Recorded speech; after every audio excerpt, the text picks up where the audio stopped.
अस्सलाम वालेकुम नाज़रीन, मैं हूं नाइला और आप देख रहे हैं वक्त से बोल। सबसे पहले नजर डालते हैं आज की खबरों पर। वक्त से बोल टीवी चैनल के सीईओ हाजी गुलाम मुर्तज़ा और मैनेजिंग डायरेक्टर मोहम्मद असगर भट्ट और वक्त से बोल टीवी चैनल टीम के सदर मुमलिकत आसिफ अली ज़रदारी की सालगिरह पर मुबारकबाद।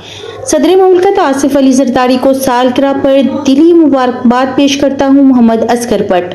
तफसीलात के मुताबिक डेस्का वक्त से बोल टीवी चैनल के सीईओ हाजी गुलाम मुर्तज़ा और मैनेजिंग डायरेक्टर मोहम्मद असगर भट्ट ने सदर मुमलिकत पाकिस्तान आसिफ अली ज़रदारी की सालगिरह के मौके पर मीडिया नुमाइंदगान से गुफ्तगू करते हुए अपने ख्यालात का इजहार करते हुए कहा कि आसिफ अली ज़रदारी पाकिस्तानियत, जमहूरियत और आइन की बालादस्ती के मजबूत आवाज़ हैं। असगर भट्ट का कहना था कि आसिफ अली ज़रदारी पार्लिमानी जमहूरी निज़ाम के तसलसल के हकीकी अलमबरदार हैं। मुफाहमत, बर्दाश्त और मुकालमे की सियासत आसिफ अली ज़रदारी की पहचान है। 18वीं तरमीम आसिफ अली ज़रदारी की सियासी बसीरत और जमहूरी सोच की यादगार कारनामा है। आसिफ अली ज़रदारी आइन की बालादस्ती और पार्लिमानी की मजबूती के मुहाफिज हैं।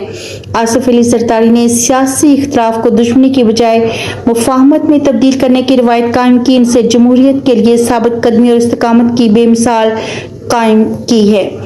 शहीद जुल्फ़िकार अली भुट्टो और शहीद मोहतरमा बेनज़ीर भुट्टो की जमहूरी फ़लसफ़े के अमीन हैं। आसिफ अली ज़रदारी जमहूरी निज़ाम के तसलसल, आइन की बालादस्ती और पार्लिमानी निज़ाम के ज़ामिन हैं। अब तक के लिए इतना ही। मज़ीद खबरों और अपडेट्स के लिए देखते रहें वक्त से बोल।